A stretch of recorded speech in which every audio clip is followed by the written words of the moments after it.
Pois é, Vera, tá difícil a gente cravar exatamente quantos destaques precisam ser analisados ainda, né? A gente conversou com a Secretaria-Geral da Mesa na manhã de hoje e a gente está falando aí em torno de 15 destaques, porque tem uma série de emendas aglutinativas, como a gente chama, que junta diferentes destaques, diferentes sugestões de mudança, e quando uma é analisada e rejeitada, ela prejudica outros destaques. Então a gente está falando aí em torno de 15 destaques que ainda precisam ser analisados. A gente viu aí na matéria do CID algumas regras aí que já desse texto base, lembrando que algumas dessas regras, principalmente essa questão aí dos policiais, ainda pode sofrer mudanças, porque existem destaques que tratam justamente desse assunto. Tem acordo já, aparentemente, dos líderes para aprovação de mudanças nas regras da aposentadoria para as mulheres, suavizar um pouco essas regras, e tem também aí bastante expectativa sobre a questão dos policiais, se vai haver ou não mudanças em relação a esse assunto, né?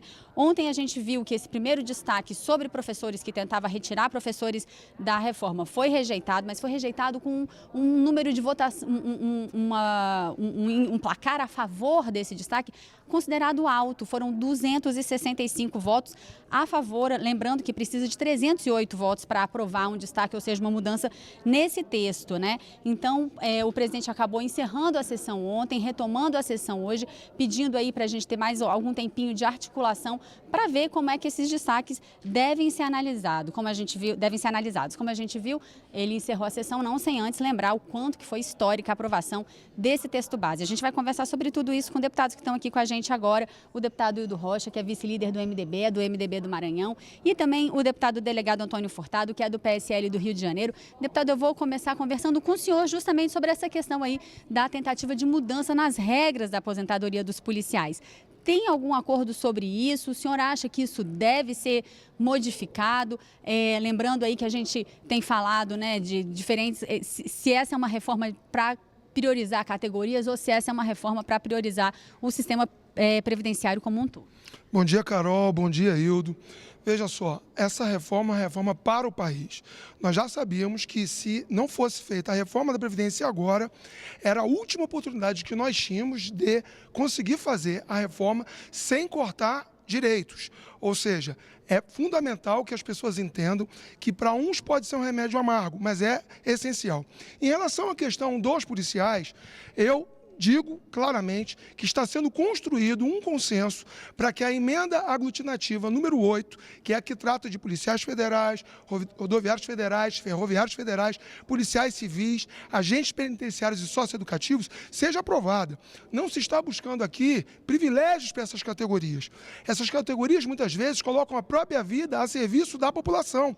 Logo, é natural que elas possam ter regras de acordo com essa periculosidade. Então, o que se busca? Primeiro, paridade e integralidade. Já está uma construção do governo no sentido de que haverá um parecer da Advocacia Geral da União para que essas categorias possam, todos aqueles que entraram no serviço público policial até a data da promulgação da emenda, vão estar com esses direitos garantidos. Além disso, há também uma regra de transição que eu considero justa. 53 anos para homem, 52 anos para mulher, sendo que há um pedágio de 100%. Então não se pode entender que isso é algum tipo de privilégio. Por quê? Porque as polícias em qualquer lugar do mundo, elas têm um tratamento adequado ao risco que elas correm e à sua importância para a sociedade. Então, só para concluir essa primeira parte, eu quero dizer que ontem foi um placar histórico. 379 deputados se posicionaram a favor da nova Previdência e isso está sendo feito não porque essa reforma seja uma reforma amada. Ela não é amada, mas ela é necessária. Só assim o Brasil vai conseguir vencer problemas seríssimos estruturais que se arrastam há anos e anos, como um rombo que é galopante. 60% das contas da Previdência hoje, o governo gasta do seu orçamento para poder pagar aposentadorias e pensões. Então nós precisamos entender que ou se faz uma mudança agora, essa era a última oportunidade que nós tínhamos de preservar os direitos. Numa próxima mudança, já teria que cortar. Já imaginou, Carol? Alguém que ganha 2 salários mínimos, já aposentado há alguns anos, perder para um salário ou menos que isso? Então foi uma decisão corajosa do parlamento para ajudar o Brasil. Deputado Hildo Rocha, sua análise sobre essa votação ontem, o texto base que sai dessa votação, o quórum que estava presente, o placar da aprovação desse texto base. O quórum foi elevado, poucas sessões da Câmara tiveram um quórum desse, o que significa a importância que o Congresso está dando para esse tema, que é a mudança da Previdência Social do Brasil, para preservá-la, para torná-la viável e tornar o Brasil mais competitivo, fazer com que esses 200 bilhões de déficit que é jogado no sistema previdenciário vá para a saúde, para melhorar, acabar com as filas que nós temos intermináveis de pessoas, até para fazer transplante, para fazer tratamento de câncer, para que a gente possa ter estradas melhores, para que a gente possa ter uma educação melhor. Era necessário ser feita a reforma da Previdência, era necessário não apenas do regime geral, mas do sistema da Previdência do serviço público também. E aqui está se fazendo isso para um Brasil melhor. E no dia de hoje nós vamos corrigir alguns equívocos que foram feitos lá na comissão. O deputado Samuel Melo foi o relator, fez um belíssimo trabalho, ele não poupou a ninguém, nem mesmo o deputado agora que se aposentava com R$30 mil, vai se aposentar no teto do regime geral com R$6.000, não tem mais privilégio, acabou o privilégio. Essa questão das polícias nós temos que resolver, porque é um atrativo para levar as pessoas de bem, tanto homens e mulheres, a ingressar nessas carreiras. É necessário, até porque o risco de vida de quem desempenha o trabalho de segurança pública é muito maior do que todas as demais. Então, para isso, nós vamos fazer uma correção, assim como também para as mulheres. São duas correções que nós já acordamos, há um acordo para fazer essas mudanças. As demais, acho difícil, há uma grande quantidade de parlamentares querendo mudar, mas para mudar o que foi aprovado na comissão é necessário 308 votos. Se conseguir 308 votos aqui, só com acordo. Se não tiver acordo, dificilmente se passa outra mudança. Então, essas duas mudanças das polícias, será aprovada essa mudança, assim como da aposentadoria para as mulheres. Deputado delegado Antônio Furtado, o senhor acha que essa articulação para a aprovação desses dois destaques, essas duas emendas, ele está redondo? Ontem havia uma expectativa de ainda continuar um pouco mais, ainda na votação ontem. Se achou por bem suspender, retomar hoje? Existe algum risco de alguma surpresa, de alguma aprovação de algum outro destaque? Olha, é muito importante destacar que o parlamento, ele trabalha, ele tem que analisar qual é a vontade da população. A vontade, certamente, do povo hoje é pela reforma. O jornal Datafolha fez uma pesquisa que havia uma aprovação em abril de 41% da população. Hoje, essa aprovação é de 47%. Então, mesmo sendo uma medida impopular, as pessoas tomaram consciência da necessidade. Eu acredito que os partidos estão se reunindo, até inclusive agora, eu participei ativamente de todas as negociações envolvendo não só essa emenda a favor das forças de segurança, mas também ligada à questão dos professores, ligada à questão das mulheres. Os ajustes no texto, eles não são privilégios, não são categorias abastadas que querem se locupletar e ter uma vantagem acima do que é razoável. E tudo isso passa pelo temperamento da Câmara. São diversos partidos com várias posições ideológicas e todas elas têm que convergir pelo bem do Brasil. Eu acredito sinceramente que esse destaque, ou melhor, essas emendas que estão sendo feitas agora, para que o texto seja aperfeiçoado, elas irão passar, porque é a vontade das categorias e a vontade da própria população, que reconhece e respeita muito o trabalho das polícias, diga-se de passagem. Então, mais uma vez, a gente precisa destacar, foi tomada uma decisão corajosa. A Grécia quebrou, deixou de pagar as suas aposentadorias e pensões quando comprometia 3,5% do seu produto interno bruto. O Brasil hoje já compromete 4%. Há uma previsão de que, se a reforma não fosse feita agora, em 2027, ou seja, daqui a 8 anos, Carol, não haveria mais condição de pagar nenhum benefício. Então, é como eu digo, pergunte a uma criança, Carol, se ela quer tomar uma injeção. Certamente ela não vai querer, eu mesmo não quero. Mas ou você toma a injeção ou você não sara, ou você não fica bom. Nós precisamos vencer a doença. E a doença é o desemprego, a crise econômica, uma saúde deficitária. A população sofre nas ruas. Nós temos 14 milhões de desempregados. Eu sei, como delegado de polícia que sou, que o desemprego pode também representar um aumento da criminalidade. Então, nós vamos avançar a pautas importantes, como a reforma tributária, como a reforma administrativa, como a reforma política, como o pacote anticrime do ministro Moro. Esse primeiro ano, Carol, é um ano para arrumar a casa, onde o parlamento não pode fugir da sua responsabilidade de votar as matérias que o país precisa. E é isso que nós estamos fazendo aqui. A gente vai falar dessas outras reformas já já. Antes, eu queria perguntar para o senhor se o senhor acha que algum outro destaque ainda pode acabar sendo aprovado, se a articulação, na opinião do senhor, está fechada, se já dá para se antecipar, se são só esses destaques mesmo, se os destaques retomam hoje ainda, se precisa de mais tempo para essa articulação. Eu acredito que pode haver alguma mudança, sim, sem dúvida nenhuma.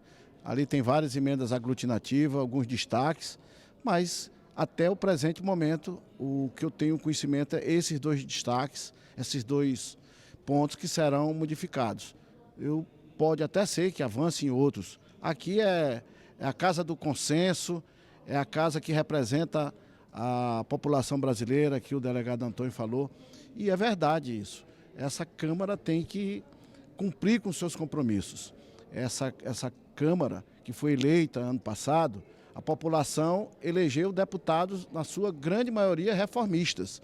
Você vê que até os partidos de oposição, muitos membros de diversos partidos de oposição ao presidente Jair Bolsonaro, votaram a favor da mudança da Previdência. Então, não é apenas os partidos que são aliados ao presidente Jair Bolsonaro, são todos os partidos que mostraram lá, através da sua digital, votando, dizendo: o Brasil precisa reformar, o Brasil precisa melhorar. Para isso, é necessário que seja feita a mudança no nosso sistema previdenciário.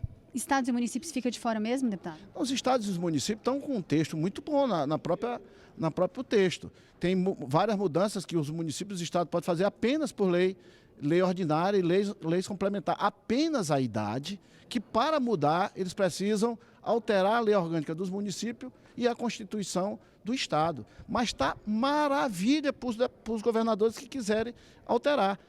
Por que a gente não pôde incluir aqui? Primeiro, que muitos governadores não ajudaram a incluir os estados. Segundo, cada estado da federação tem uma realidade, tem o seu instituto próprio e cada um tem seu cálculo atuarial que vai dizer se precisa ou não mudar o seu sistema. E falando nessas outras reformas aí necessárias, né, ontem foi instalada uma nova comissão especial que vai tratar de uma outra reforma muito importante, a reforma tributária. A gente está aqui com o deputado que foi eleito presidente dessa comissão especial. A gente vai ver como é que foi essa reunião.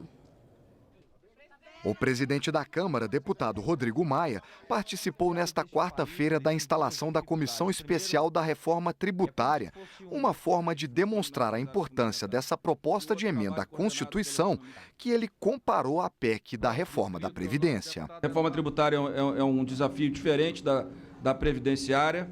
A previdenciária, ela unifica a federação e de alguma forma divide a sociedade. A tributária divide a federação e unifica a sociedade. O nosso desafio é harmonizar, né, essas divergências para que a gente consiga, como na previdenciária, espero eu, ter também um texto que organize melhor o sistema tributário brasileiro. A proposta foi apresentada na Câmara pelo deputado Baleia Rossi.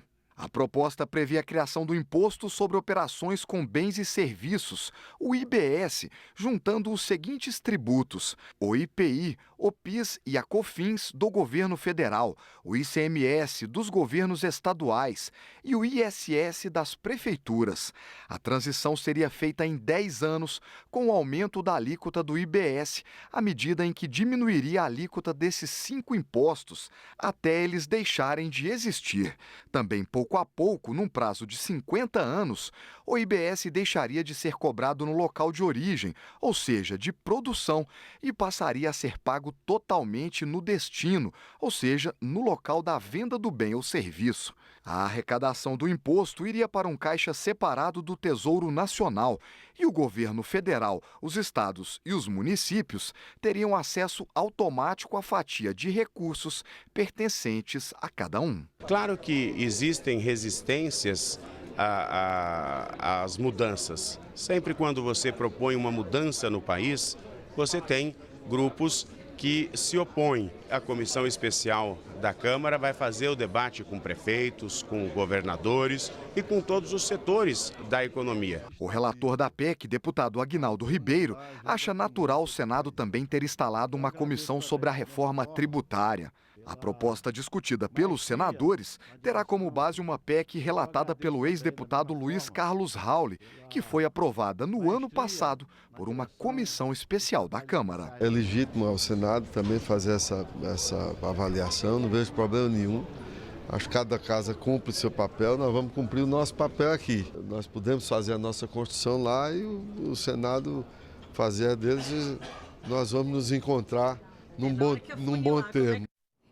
E a gente está aqui com o deputado Hildo Rocha, que foi eleito presidente dessa comissão especial ontem, vai conduzir esses trabalhos. Deputado, eu vou começar com duas perguntas. A primeira é, ao contrário do que aconteceu com a Previdência, a gente não parte aí de uma proposta enviada pelo governo, uma proposta que nasce aqui dentro do Congresso mesmo. A segunda é quando a gente fala de reforma tributária, de reformar os tributos do país, né? A gente normalmente pensa em todos esses impostos, imposto sobre renda, imposto sobre fortuna, que muitos deputados defendem isso também. Essa proposta ela está falando especificamente só sobre imposto sobre serviços, é isso? Nós estamos tratando apenas de tributos incidentes sobre uma base tributada ou tributável. Nós podemos tributar o patrimônio, a renda e o consumo. O Brasil faz isso. A carga tributária em cima do consumo é muito excessiva e nós temos uma alta complexidade do nosso sistema tributário. O nosso sistema tributário é apenas o constitucional, o que está na Constituição que nós estamos mudando.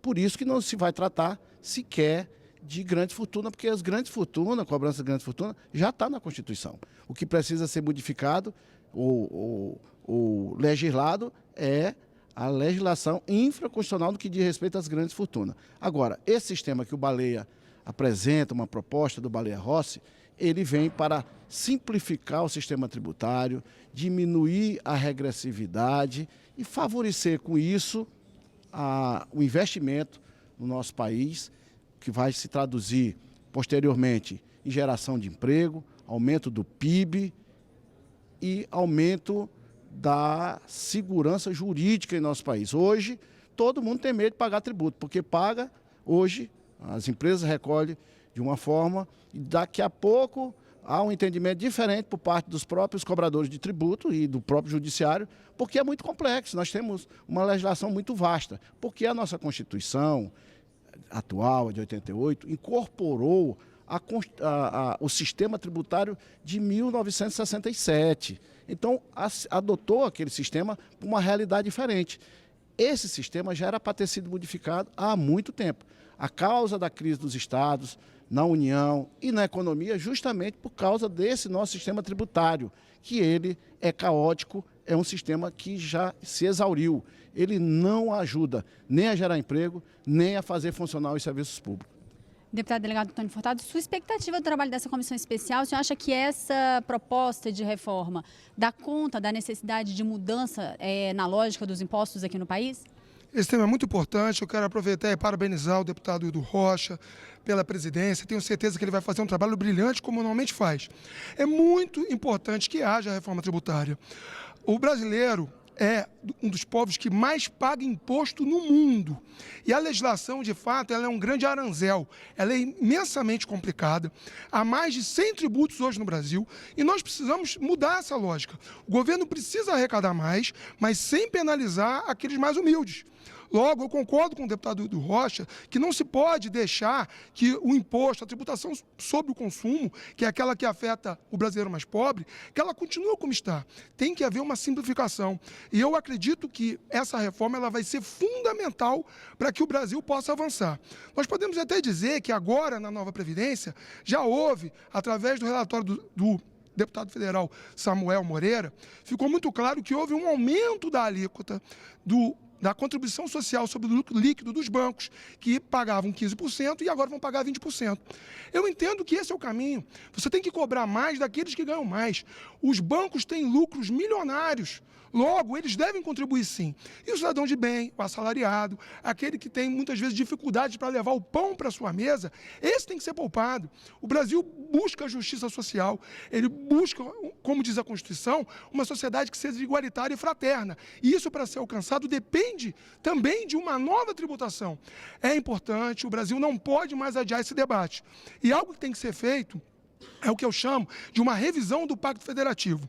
Ora, não é justo, como acontece hoje, que muitas vezes os municípios tenham que ficar com o pires na mão para que a União repasse recursos, para que eles possam realizar suas atividades essenciais. No novo modelo, que eu sei que vai ser adotado, cada ente federativo vai ter acesso imediato aos seus recursos, o que vai dar muito mais velocidade para que haja um incremento, uma melhoria dos serviços públicos. Vamos lá, a gente vai mudar o Brasil, eu acredito nisso. É o meu primeiro mandato, mas nós chegamos com muita vontade de fazer. E se o deputado Hildo Rocha precisar de ajuda, eu já me coloco à disposição. Deputado, você acha que essa proposta, o foco dela é mais na justiça tributária, mas em garantir uma repartição melhor dos recursos entre os entes federados, né, União, Estados e municípios, ou essa questão também de garantir um desafogo maior para quem produz no país? Primeiro eu quero contar com o apoio do delegado Antônio, essa mente inteligente, um deputado que chega de primeiro mandato fazendo um trabalho diferente e que nós precisamos. É uma Câmara reformista. Então, esse sistema ele vai permitir que nós diminuamos a regressividade. Por quê? Porque... O que é regressividade, deputado? Regressividade é quando o imposto ele incide mais sobre os mais pobres, ou aqueles mais pobres pagam o mesmo tanto que os ricos. O que vai acontecer? O que é que ocorre hoje? As pessoas mais pobres, o que ele recebe, aquele que recebe até 2 salários mínimos, 100% do que ele ganha vai para o consumo. E a nossa carga tributária em cima do consumo é elevadíssima. Faz com que o poder de compra do mais pobre seja diferente do mais rico. Essa é a grande... Por isso que ele é regressivo. Ele, ao invés de fazer com que o imposto faça justiça social, ele faz o contrário. Porque o pagamento de imposto é para que você faça a igualdade social, para que todos tenham direito à saúde, à educação, e que o mais rico contribua com mais, com menos, e o mais pobre com menos. Esse sistema que nós estamos mudando, que é a proposta do Baleia, ele vai permitir que os mais pobres, que recebem menos de 2 salários mínimos, não vão pagar imposto sobre consumo da cesta básica. Quando ele for ao mercado, ao supermercado, à feira, for comprar os alimentos da cesta básica, ele vai pagar normal, o quilo de arroz, lá o macarrão, e no final do mês vai ser creditado aquele valor que ele está pagando de imposto, e no final do mês ele vai ser ressarcido. Por que não diminui a alíquota do produto? Você poderia perguntar. Porque se diminui a alíquota para todos, você continua com a mesma regressividade. Então, esse é um dos pontos. E a questão do destino também, ele é fundamental. Essa mudança que sai da origem, vai para o destino. Esse sistema, ele vai permitir que as empresas possam trabalhar, não vai diminuir de imediato a carga tributária para as empresas, mas vai diminuir o custo do recolhimento dos tributos e uma certeza de que eles vão pagar aquele tributo e não vão ser surpreendidos mais na frente, daqui a 2 meses, com nova cobrança de tributo porque teriam recolhido errado.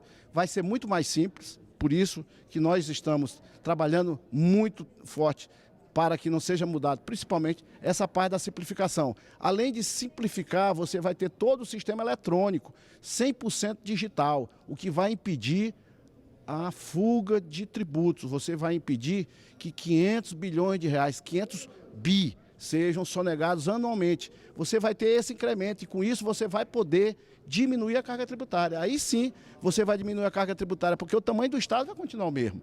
A carga tributária é de acordo com o tamanho do Estado, mas você vai conseguir, com isso, diminuir o produto não apenas de quem recebe só 2 salários mínimos, abaixo de 2 salários mínimos, mas para a população de uma forma geral, porque a empresa vai diminuir o custo de produção, porque o tributo está incidido em cima da sua produção. E esse tributo vai ser menor porque ele vai simplificar, ele vai recolher com menos recursos. Deputado delegado Antônio Fato, como a gente comentou, ao contrário da reforma da Previdência, não é uma proposta que vem do governo, é uma proposta aqui da casa, uma proposta aqui do Parlamento. O senhor acha que o governo deve apoiar essa iniciativa de reforma tributária? O senhor acha que ela contempla a ideia do que o governo acha que precisa mudar em termos de reforma tributária?